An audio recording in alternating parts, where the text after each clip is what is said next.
প্রিয় প্রধানমন্ত্রী তারেক রহমান, আমার ছেলে কোথায়? গলায় এমন একটি ব্যানার ঝুলিয়ে রাজধানীর বিভিন্ন স্থানে দাঁড়িয়ে নিজের সন্তানদের সঙ্গে পূর্ণ মিলনের আকুতি জানাচ্ছেন এক মার্কিন নাগরিক। কি তার দাবি? কেনই বা তিনি বাংলাদেশ সরকারের সহযোগিতা চাইছেন? রাজধানীর বিভিন্ন এলাকায় গলায় ব্যানার ঝুলিয়ে দাঁড়িয়ে থাকতে দেখা যায় যুক্তরাষ্ট্রের নাগরিক ও ব্যবসায়ী গার্নিয়ন লাটলকে।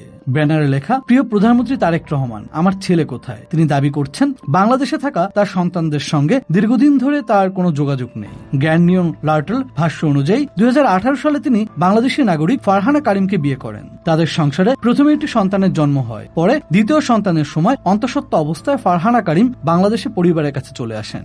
গার্নিয়নের অভিযোগ, 2024 সালে বাংলাদেশে আসার পর তার স্ত্রী ধীরে ধীরে তার সঙ্গে যোগাযোগ বন্ধ করে দেন। এরপর থেকে তিনি সন্তানদের দেখতে পাচ্ছেন না, এমনকি সন্তানদের সঙ্গে যোগাযোগের সুযোগও তাকে দেওয়া হচ্ছে না বলে দাবি করেন তিনি। এই পরিস্থিতিতে তিনি রাজধানীর বিভিন্ন স্থানে ব্যানার নিয়ে অবস্থান করছেন এবং বাংলাদেশের প্রধানমন্ত্রী তারেক রহমানের কাছে আবেদন জানিয়েছেন যেন তিনি তার সন্তানদের সঙ্গে পূর্ণ মিলিত হওয়ার সুযোগ পান। তবে গার্নিয়ন লাটলের এসব অভিযোগের স্বাধীনতা যাচাই করা সম্ভব হয়নি। একইভাবে ফারহানা কারিমের বিরুদ্ধে ওঠা পুনরায় বিয়ের অভিযোগও স্বাধীনভাবে নিশ্চিত করা যায়নি। ঘটনার সত্যতা এবং আইনি অবস্থান জানতে সংশ্লিষ্ট কর্তৃপক্ষের বক্তব্যের অপেক্ষা রয়েছে সবাই।